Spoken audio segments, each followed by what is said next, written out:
Приветствую всех, друзья, с вами на связи таролог Алехандро, мира вам и вашему миру. Сегодняшнее потоковое чтение Таро на любовь и на отношения. Настраивайтесь на себя, на своего партнера. Этот расклад Таро для мужчин и для женщин, он будет универсальным, и мы посмотрим, что хотят передать вам карты Таро о нем и о вас.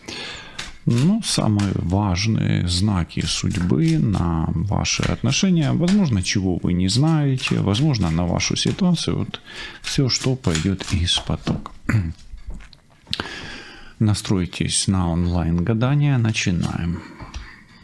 Давайте смотреть, кто на раскладе, с какой ситуацией. Какая ситуация, у нас с вами? 9 пентаклей. Что-то очень хорошее, прямо можно сказать, либо ваши отношения шикарные, роскошные, либо два партнера роскошных, шикарных. В общем, по 9 пентаклей я бы так сказал. В принципе, эта карта, она о саде. И здесь о чем-то хорошем в ваших отношениях, то есть, как минимум, изначально, вот эта карта больше в прошлом, нельзя сказать, что ваши отношения были так уж и плохие, Потом, у вас либо появилось какое-то другое направление в отношениях, вот, тут уже смотрите, либо начал мужчина отдаляться,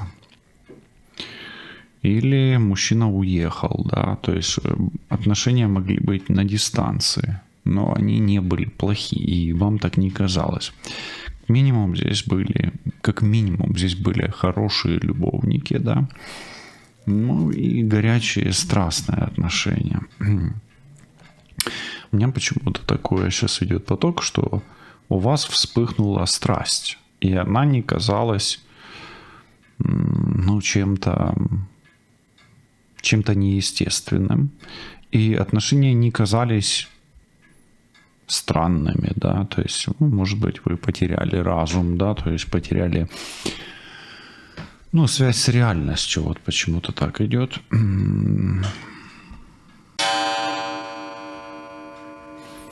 Центральная карта говорит о счастье, и либо вы стремились к счастью изначально, либо вы счастливы сейчас, либо надеетесь, что счастье будет в будущем. Вот так.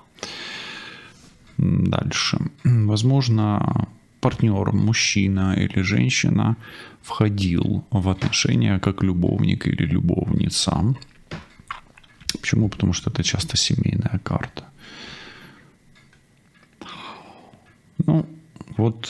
Или вот произойдет что-то, на что вы не рассчитываете. Какая-то досадная ошибка или досадная потеря. Либо вот произойдет, либо произошла. Может быть, какая-то ссора, может быть, вас кто-то рассорил, может быть, это что-то украдено, крадник какой-то, вот такое вот идет. И последнее. И здесь Амур. Хочется надеяться, что в ваших отношениях в будущем будет счастье, будет радость с этим партнером. Но сможете ли вы преодолеть вот эту вот карту? Вот эту вот ссору, или вот это досадное какое-то событие, которое либо сейчас происходит, но ближе к настоящему, либо вот на кону, И это вот событие, оно коснется ваших отношений. И либо оно укрепит ваши отношения, еще сильнее их сделает, чем было, либо переведет на какой-то другой уровень, на в другую какую-то форму, то есть эти отношения могут стать похожими на что-то другое, да, на какие-то другие отношения. Давайте теперь из этого, того, что я вижу, да, вот такая ситуация, посмотрим, насколько ваш партнер ценил ваши отношения, да, были ли эти отношения для него ценными, да.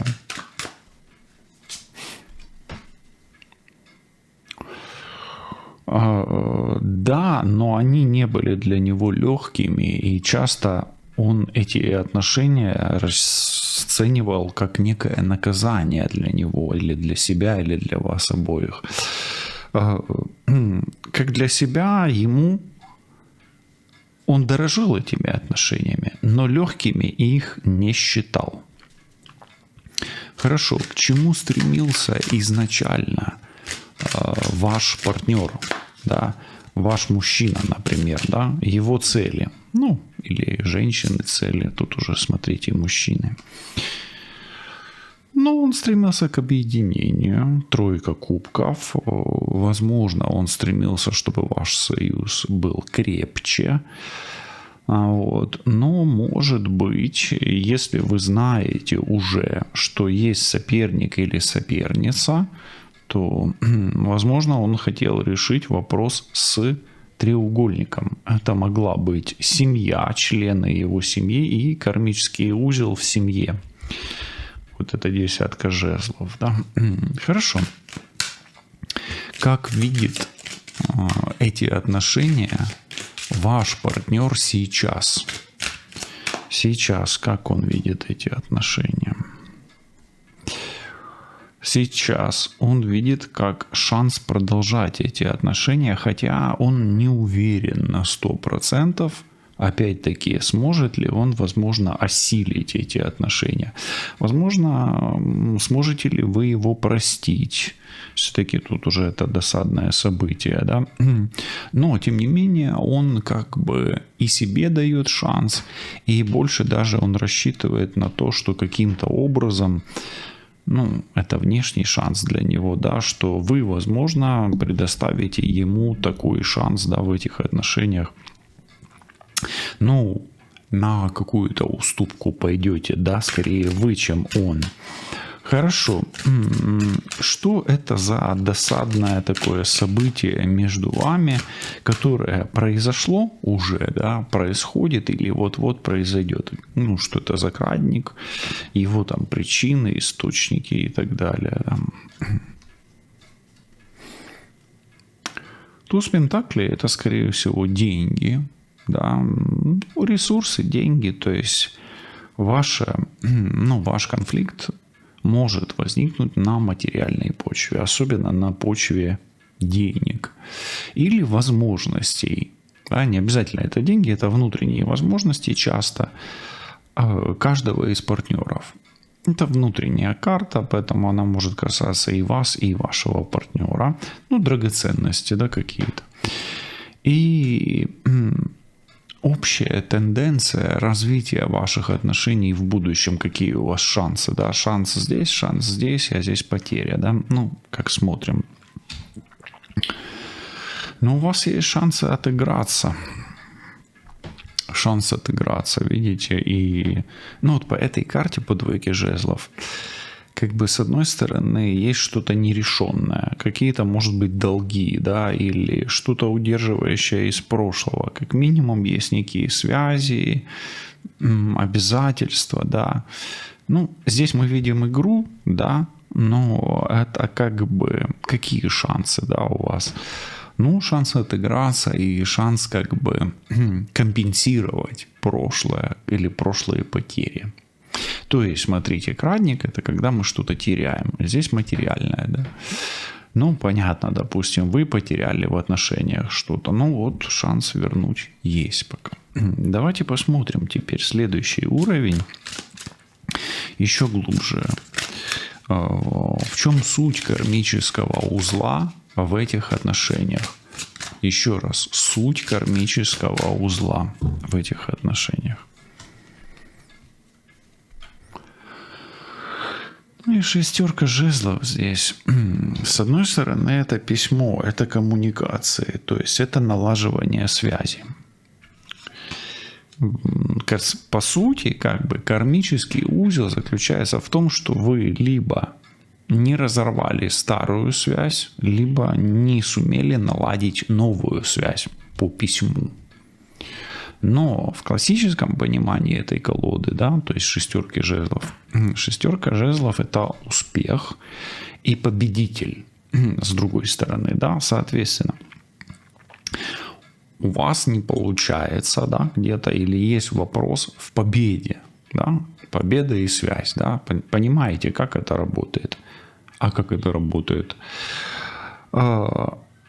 Кармический узел заключается в том, что вы либо должны решить успех в связи, да, то есть сохранить эту связь, либо не просто сохранить, а наладить. То есть это о потерях. Кармический узел, где вы теряете на уровне связи. То есть у вас обрывается связь с партнером. Вот и все. Хорошо, давайте посмотрим, какую роль здесь играют третьи лица. Если есть треугольник, особенно если они на расстоянии. Роль третьих лиц на расстоянии. Ну, здесь король мечей. Король мечей это такая карта напряженная всегда. Во-первых, третьи лица, они играют информационную роль. То есть они воздействуют на ситуацию словами и действиями. И эти слова и действия, они острые. То есть третьи лица действуют в своих интересах и влияют на мнение, действия и решения именно мужчины. Особенно если третьи лица и мужчина связаны как-то с государственными службами. Да? Хорошо. Какие тенденции у вас? Ну, давайте о счастье немножко, да. Что партнер, особенно мужчина, ну, мужчины могут смотреть на женщину сейчас. Какие тенденции у вас в том, что мужчина откроет полностью или в 100% объеме свои чувства к вам?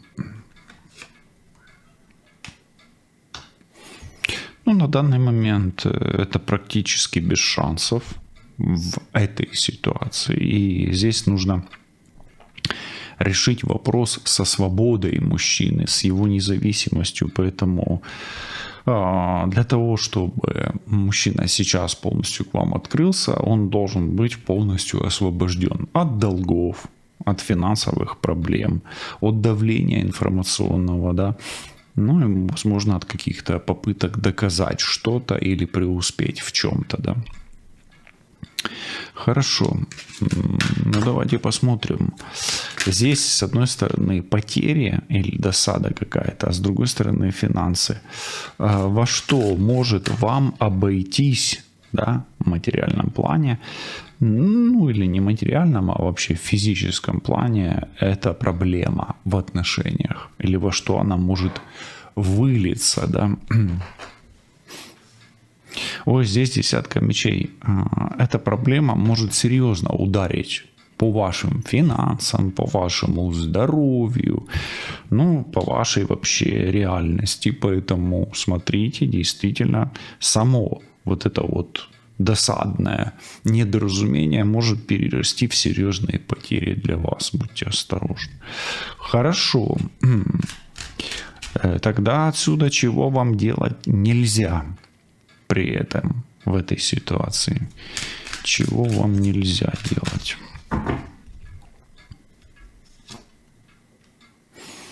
Так, мы немножечко прикроем. Здесь нельзя пренебрегать детским вопросом, то есть нужно учитывать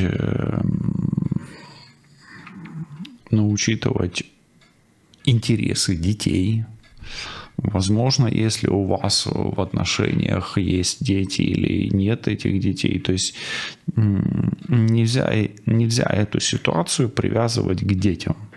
или втягивать сюда детей, или манипулировать за счет детей и так далее. То есть дети здесь, ну, нельзя, да, то есть их нужно как-то исключать из этой всей схемы. Двойка кубков еще это любовь. Возможно, вам не стоит шантажировать любовью и шантажировать чувствами, да, то есть шантажа не должна быть.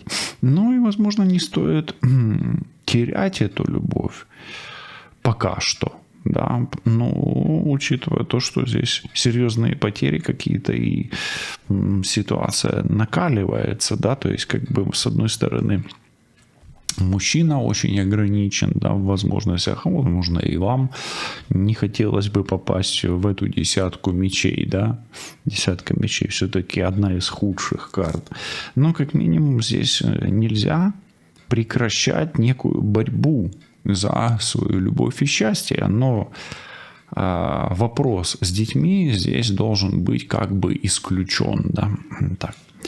Хорошо. Что вы можете получить в результате, если продолжите борьбу в этом кармическом узле? Да? Или в узле этих отношений? Что вы можете получить, если получите борьбу в кармическом узле этих отношений? Решение своего вопроса, то есть то, что видите, тузы выпадают, то есть шанс у вас сохраняется. Туз, туз и туз воздуха. Но как минимум вы можете отвоевать свое, если готовы воевать. Хорошо, а совет Таро Водолей, да, для понимания, а нужно ли вам эта война, да, воевать? Видите, туз мечей и король мечей. А нужно ли вам воевать? Ввязываться в эту войну? Ну, здесь солнцем пока что карты говорят, что да. Ну, на здесь и сейчас. Хорошо. Здесь вот у нас есть как бы с одной стороны война, на которую нужно идти в отношениях. А с другой стороны тупик. Что вам поможет в этой войне, да? Ну, по-другому здесь комбинация никак не читается, да? Что вам может в этом помочь, да? Ваш ресурс. Во-первых, за вами правда, справедливость, правосудие и закон. То есть делайте все по закону совести, по закону справедливости. И старайтесь сохранять закон равновесных сил. Хорошо. Чем все закончится? Десятку мечей проверяем в этой ситуации. Закончится все так, как планирует женщина. Особенно если эта женщина весы, близнецы или водолей. И особенно если эта женщина овен, лев и стрелец. Особенно если эта женщина сильная, энергичная.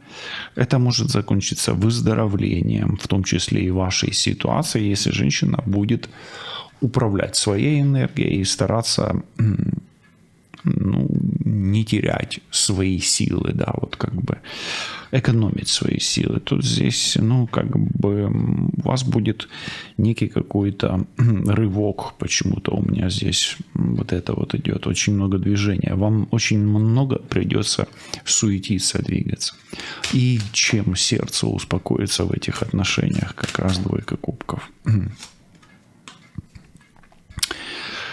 Сердце может успокоиться пока что паузой в отношениях, это раз. Но сердце успокоится как минимум выздоровлением и исцелением здоровья, как ни странно. И, возможно, сердце успокоится мудрым поступком, мудрым решением и компенсацией чего-то на дистанции, но с сохранением лучших аспектов в ваших отношениях, которые были в прошлом. Все буде добре, лишайтесь на зв'язку і почуємось. До зустрічі, па-па.